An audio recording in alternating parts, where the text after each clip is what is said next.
नमस्कार, आपका अखबार के संग में आपका स्वागत है। मैं हूं प्रदीप सिंह।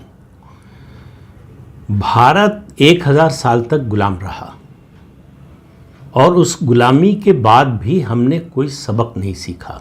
कोई उससे जो है ये समझने की कोशिश नहीं की कि ऐसा हुआ क्यों, और न ही इस निष्कर्ष को निकालने की कोशिश की या इस बात को जानने समझने की कोशिश की या उसके बारे में कुछ करने की सोची कि फिर ऐसा ना हो, इसके लिए क्या करना चाहिए।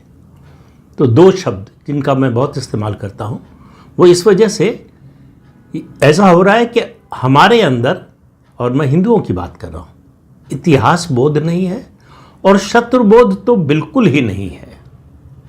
वो अभी भी गंगा जमुनी अफीम के नशे में चूर है। सबको नहीं कह रहा हूँ, एक अच्छा खासा वर्ग है। दुर्भाग्य की बात यह है कि जो वर्ग इस अफीम के नशे में चूर है वो दरअसल नैरेटिव बनाता है देश का, और देश का सिस्टम उसके पास है, सिस्टम पर उसकी पकड़ है। इसलिए वो सरकारें बदलने से डरता नहीं है, सरकारें बदलने से उसका काम रुकता नहीं है। हालांकि आजकल थोड़ा व्यवधान आ रहा है, थोड़ा थोड़ा धीरे धीरे समझ में आ रहा है, लेकिन वो सरकारी प्रयास के कारण, प्रधानमंत्री नरेंद्र मोदी की सरकार के कामों के कारण, हमारे आपके कारण नहीं। हमारा आपका व्यवहार, हमारी आपकी सोच में कोई परिवर्तन नहीं आया है।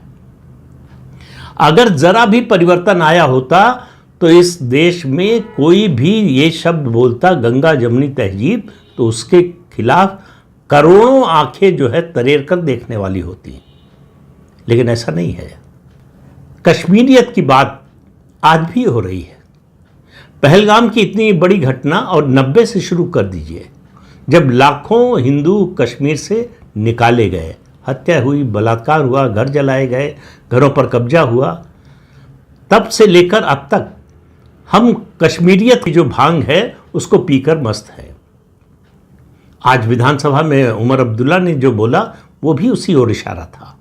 लेकिन उमर अब्दुल्ला की अब बात नहीं कर रहा हूँ मैं। ये जो अफीम और भांग के नशे में जो लोग हैं उनको संबोधित कर रहा हूँ आज, और उनको संबोधित करते हुए सिर्फ दो घटनाओं का जिक्र कर रहा हूं।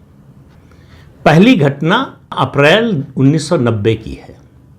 आपको मालूम है जनवरी 1990 से हिंदुओं का पलायन कश्मीर घाटी से शुरू हुआ, और उसको अंजाम वहां का जो प्रशासन था उसने तो मदद की ही ये होने में। मौलवियों ने, जितने मजहबी गुरु थे, उन सब ने किया।